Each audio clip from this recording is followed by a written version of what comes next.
Hello, welcome to Changing Our Reality. Today I want to talk about the aorta. When I was 48 years old, I had my aortic dissection, and I didn't really know what the aorta was. So I want to talk about the aorta today.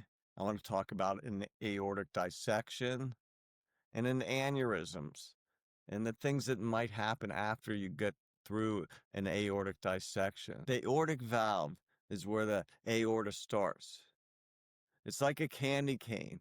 It comes out of your heart and comes up through your neck, sending blood up to your brain and down through your arms, your chest, the thoracic aorta, the abdominal aorta, and then the iliac aortas. This break into two branches, the external and the internal iliac. Now, that's the aorta.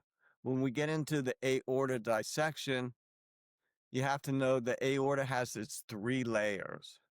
This inner layer where the blood flows, that's called the intima. Now, where the blood flows, it senses, that inner layer senses the blood flowing, and it's sending signals out to that middle layer. It's sending nitric oxide and docthalin 1 to help tighten and loosen and control our blood pressure. When we have this aortic dissection, it's a rip that goes through into the middle layer and starts a false channel. It's called a false lumen. The blood going down is the true lumen, and the false lumen is the new lumen that's going right next to the outer layer. And when you get into the emergency room, if they can figure out what's wrong with you in time, instead of just looking at an EKG, because an EKG is normal when you have this aortic dissection. And that's where they're telling you to just wait your turn, like they did with me. But you're dying. I was bleeding out. It started in that arch.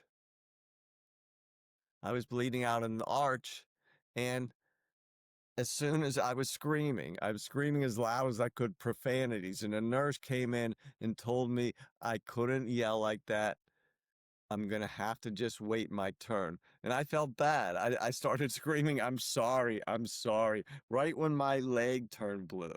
Now, all the blood was leaving my body, so it tried to stop the parts that needed, my heart and my brain. So a blood clot formed in my leg. My kidneys went into failure.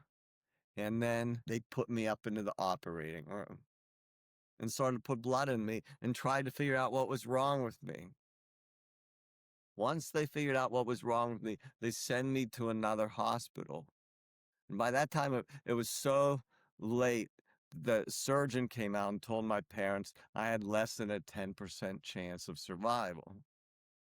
Today, if you were found in time and they got you up to surgery in time, you have a 75 to a 90% chance of survival. That's pretty amazing. Now, in this aortic dissection, when I first came to consciousness, my leg was paralyzed, my kidneys were in renal failure, and I was in a long road for survival. Let's look at the things that happen after an aortic dissection. You have this false lumen, this flap that was created. And sometimes that may go straight down to my legs, my iliac arteries. Now, I went down the false lumen to my leg, and then I clotted my femoral artery. And that was luck. That was pure luck. People like John Ritter, Alan Thicke, they've all died because they were waiting in the emergency room. So that has to change. As the years go by, you start to build bulges. That's called an aneurysms. So as the years went by, I have an aneurysm in my subclavian artery, my thoracic aortic artery, my abdominal aortic artery, and my iliac aortic artery, just my right side where the leg was paralyzed. That's the one they're watching right now. But that's the aorta. That's an aortic dissection. And those the years of living with an aortic dissection.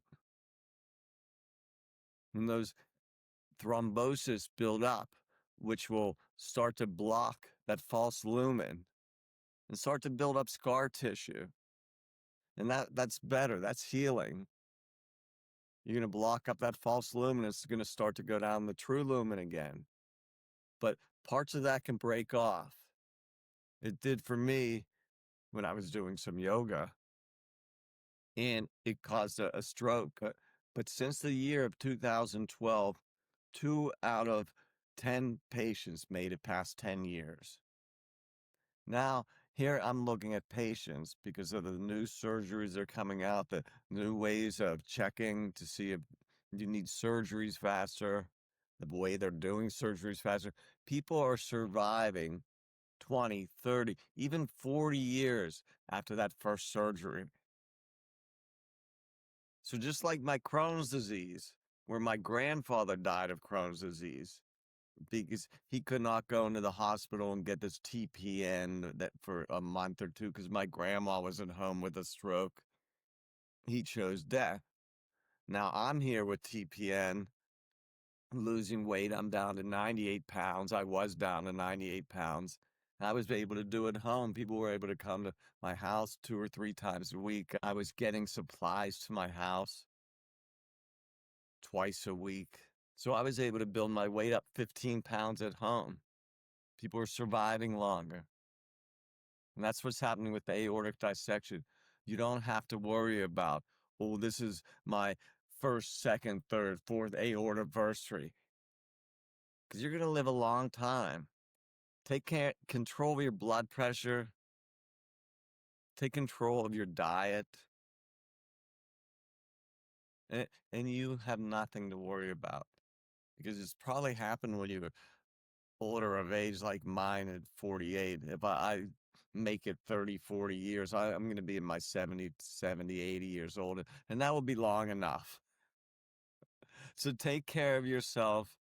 And that's my little story, the aorta, aortic dissection, the aneurysms, and life after a dissection. Everyone, take care of yourself and don't let the fear get to you. That's the last thing I want to say to you. You need to accept what's happened to you and don't let the fear get to you so you can start to control on healing. What you put your attention on will grow strong in your life. Put your attention on healing, positive energy in your body, mentally, physically, emotionally, and spiritually. Thank you.